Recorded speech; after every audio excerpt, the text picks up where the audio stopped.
এটা খুবই দুর্ভাগ্যজনক যে যে বিএনপি লম্বা সময় ধরে জামায়াত ইসলামীর সাথে একটা জোটে ছিল এবং যাদেরকে তারা ক্যাবিনেট দিয়েছিল জামায়াত ইসলামীর, তাদের বিরুদ্ধে এই অভিযোগটা সরাসরি। এখনকার যারা যে জামায়াত ইসলামীর যাদের যে নেতৃবৃন্দ আছেন তাদের বিরুদ্ধে কিন্তু এই অভিযোগ না ব্যক্তিগতভাবে, কিন্তু বিএনপি যাদের সাথে ক্যাবিনেট শেয়ার করেছিল তাদের বিরুদ্ধে অভিযোগ ছিল। তখন আমরা বরং মানে আমাদের আপসহীন নেত্রী বেগম খালেদা জিয়া থেকে শুরু করে বিএনপির মহাসচিব মির্জা ফখরুল ইসলাম আলমগীর থেকে শুরু করে সমস্ত দলের নেতাদেরকে বলতে দেখেছি এই যে আওয়ামী লীগ এই ধরনের সেম যে ল্যাঙ্গুয়েজগুলো আজকে অনেক, শুধু ওই ফজলুর রহমান সাহেব না, আরও অনেকে আন্দোলন পার্থসহ আরও অনেক সংসদ সদস্যের কথা শুনলাম। মোটামুটি তাদেরকে ফ্রি স্পিচ দিতে দিলে, যে রাষ্ট্রপতির ভাষণ, এটা তো এক ধরনের ফ্রি স্পিচ, তো এই ফ্রি হিট করতে দিলেই তারা রাজাকার ছাড়া আর কোনো কথা বলতে পারছেন না। এটা খুবই আনফর্চুনেট। মানে আবারও আপনি দেখবেন আজকে এক পর্যায়ে, আমি এই জন্য স্বরাষ্ট্রমন্ত্রীকে ধন্যবাদ দিতে চাই, তিনি এক পর্যায়ে উঠে কিন্তু বললেন যে এই ইস্যুর মধ্য দিয়ে দেশ জাতিকে বিভক্ত করা যাবে না এবং এটা যেন আমরা পুরনো ওই আওয়ামী লীগের মতো করে আবারও ফিরিয়ে নিয়ে না আসি। এখন কথা হচ্ছে যে এই জিনিসগুলো এখন কেন প্রাসঙ্গিক হচ্ছে, কেন আপনার বারবার রাজাকার বলতে হচ্ছে, কেন রাজাকার গালি দিতে হচ্ছে? আপনি একজন সংসদ সদস্য, আপনাকে সময় দেওয়া হয়েছে, আপনি বলেন আপনি কি করবেন, কিভাবে কি করবেন, বা আপনার দল কিভাবে সামনের দিনগুলোতে রাষ্ট্র পরিচালনা করবে, সেই সব বিষয়ে আপনাদের মন্তব্য আমরা শুনতে চাই। মানে একটা ভবিষ্যৎমুখী বক্তব্য তাদের কাছে জাতি শুনতে চায়। কিন্তু আমরা দুর্ভাগ্যজনক বিষয় হচ্ছে আমরা দেখি যে এটাকে ওই রাজাকার ট্যাগিংয়ের যে রাজনীতি, সেই রাজনীতির দিকে চলে যায়। এবং আজকে তো ফজলুর রহমান সাহেব এক পর্যায়ে রাজাকারের বাচ্চা এই শব্দও ব্যবহার করেছেন এবং এই শব্দ নিয়েই কিন্তু আপত্তি ছিল আওয়ামী লীগ আমলে, শেখ হাসিনার আমলে। তো এটা এখন আসলে বিএনপি যে অতিরিক্ত এই রেটরিকে ফেরত যাচ্ছে, এটা তাদের জন্য ভালো হচ্ছে কিনা তাদেরকে বিবেচনা করতে হবে, কারণ এটা তাদেরকে কোনো কিছু দেবে না। বাংলাদেশের মানুষ আওয়ামী লীগ আমলে আওয়ামী লীগ এটা চূড়ান্ত ব্যবহার, মানে এই যে রাজাকার এবং মুক্তিযুদ্ধের কার্ড, চেতনার কার্ড খেলা, এটা চূড়ান্ত ব্যবহার আওয়ামী লীগ করে ফেলেছে। এবং করে মানে আপনি একটা মঞ্চনাটক হয়েছে, সেটার কস্টিউম ফেলে রেখে আওয়ামী লীগ পালিয়ে গেছে।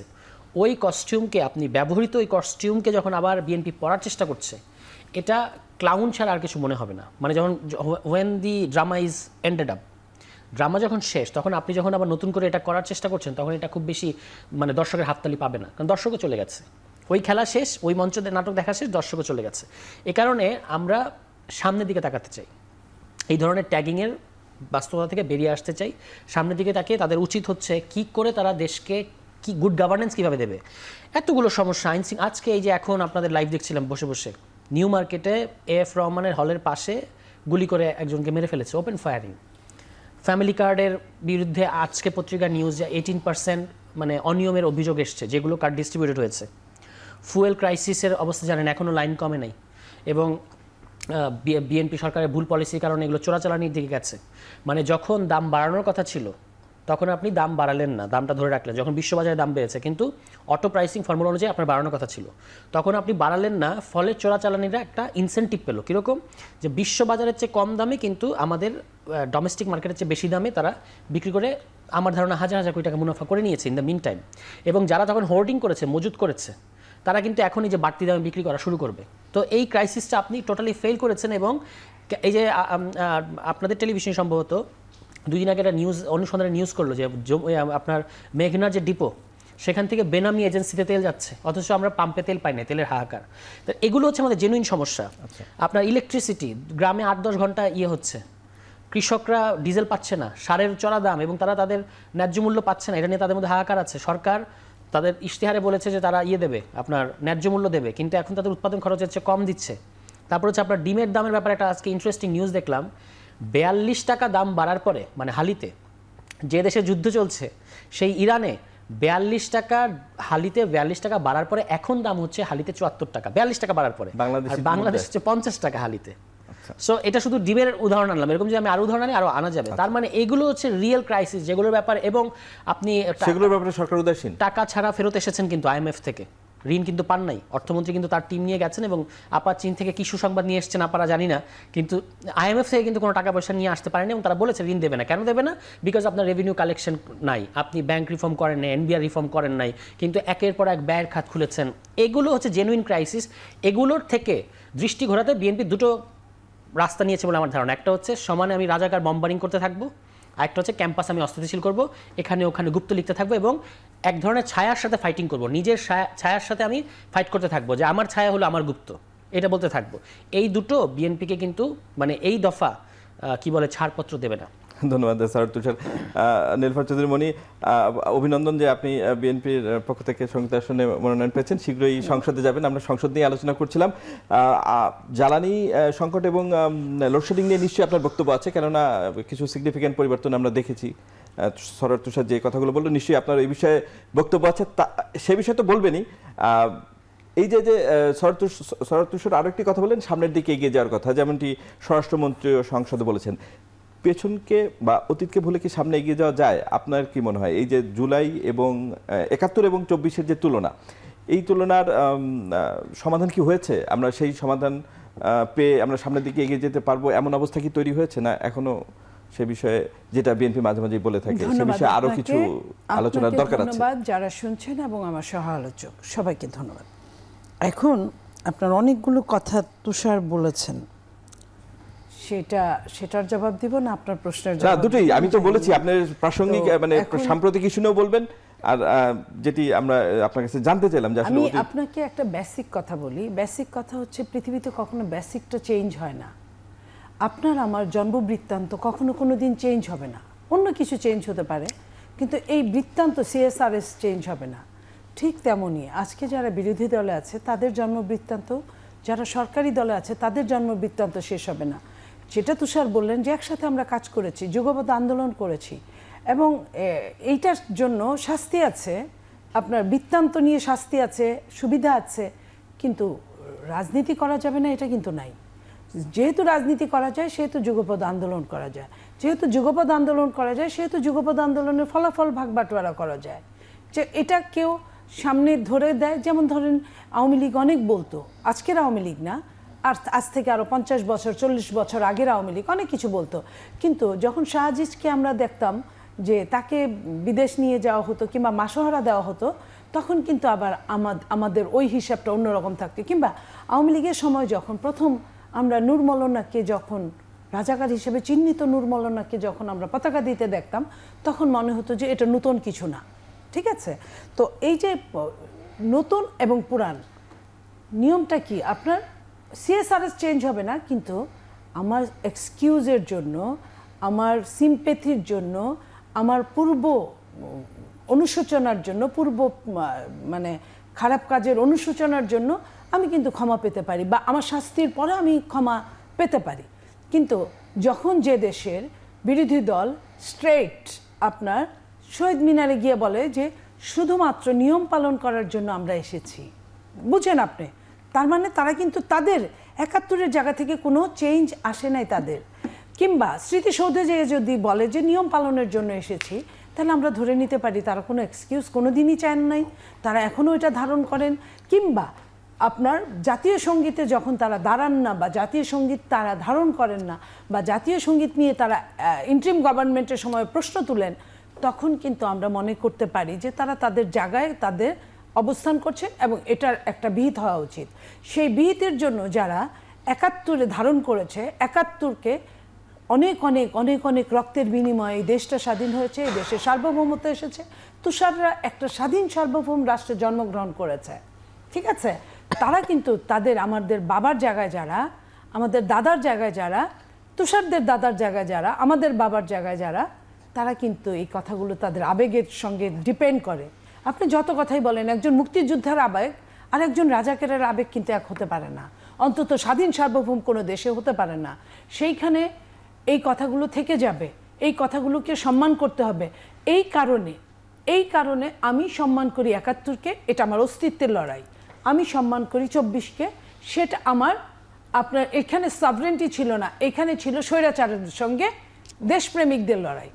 স্বৈরাচারের সাথে দেশপ্রেমিকদের লড়াই, এটা ইম্পর্টেন্ট, ভেরি ইম্পর্টেন্ট, বাট অস্তিত্বের লড়াইয়ের সঙ্গে তুলনা করা যায় না। আমি এই কথাটাই বলতে চাই, এবং মহান জাতীয় সংসদে যদি আমি সুযোগ পাই আমি এই কথাটাই বলবো। আমার দুইটাই দরকার আছে, কিন্তু কোনটা বেশি দরকার, কোনটা কুইনাইন আর কোনটা প্যারাসিটামল, আমাকে বুঝতে হবে কোনটা।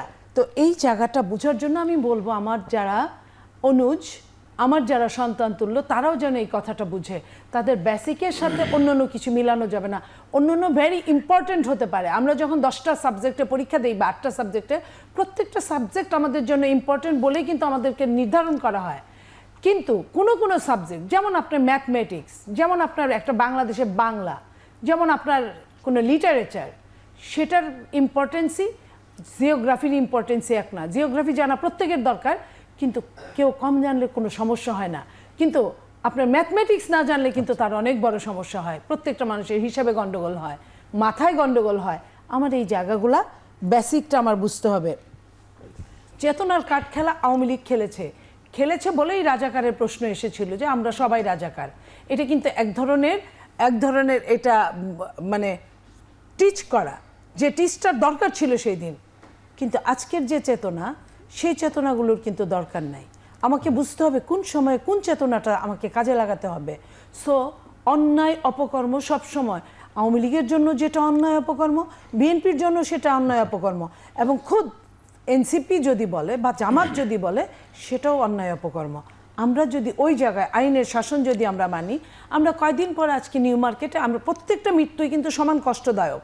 বাট আপনার বুঝতে হবে যে মব কোনটা দিনে কয়টা মব, 10টা মব হলে কি হয়, একটা মব হলে কি হয়। মব আবহমান কাল যাবত একদম পৃথিবী সৃষ্টির থেকে মব হয়ে আসছে, এখনও হচ্ছে।